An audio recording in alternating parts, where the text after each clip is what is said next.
بسم اللہ الرحمن الرحیم الحمد للہ رب العالمین والصلاة والسلام علی سید الانبیاء والمرسلین لا الہ الا اللہ صاحب الوحدانیت القدیمیت الازلیت الابدیہ۔ عزیزان محترم، اللہ کا بڑا احسان، شکر اور فضل ہے کہ رب تعالیٰ نے ایک مرتبہ پھر ہمیں رمضان المبارک کی برکتیں حاصل کرنے کا موقع عطا فرمایا۔ یہ وہ مہینہ ہے کہ جس کے بارے میں رب تعالیٰ نے قرآن پاک میں ارشاد فرمایا کہ یہ ہدایت کا مہینہ ہے، رحمت کا مہینہ ہے اور مغفرت کا مہینہ ہے۔ رمضان المبارک وہ مہینہ ہے کہ جس میں قرآن پاک نازل ہوا۔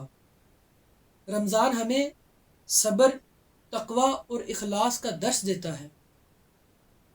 روزہ صرف یہ بات یاد رکھیں کہ روزہ صرف بھوکا اور پیاسا رہنے کا نام نہیں۔ رمضان المبارک میں ہم نے دل کا بھی روزہ رکھنا ہے، آنکھوں کا روزہ رکھنا ہے، زبان کا روزہ رکھنا ہے، اپنے کانوں کا روزہ رکھنا ہے۔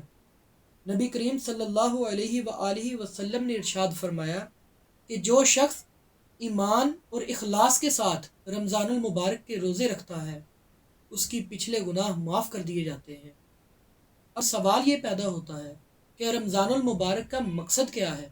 تو رب تعالیٰ نے قرآن پاک میں ارشاد فرمایا لعلکم تتقون، کہ یعنی تم میں تقوی پیدا ہو جائے، یعنی تم میں تقوی پیدا ہو جائے۔ یہ عہد کرتے ہیں کہ ہم رمضان المبارک میں 5 وقت باجماعت نماز ادا کریں گے اور تراویح کا اہتمام کریں گے، روزانہ قرآن پاک کی کثرت سے تلاوت کریں گے، رب کے حضور نوافل ادا کریں گے، اور انشاءاللہ رمضان المبارک میں ہم اپنی مغفرت کروائیں گے اور اپنی اگلی زندگی نبی کریم صلی اللہ علیہ وسلم کے فرمان اور آپ کی سنت کے مطابق گزاریں گے۔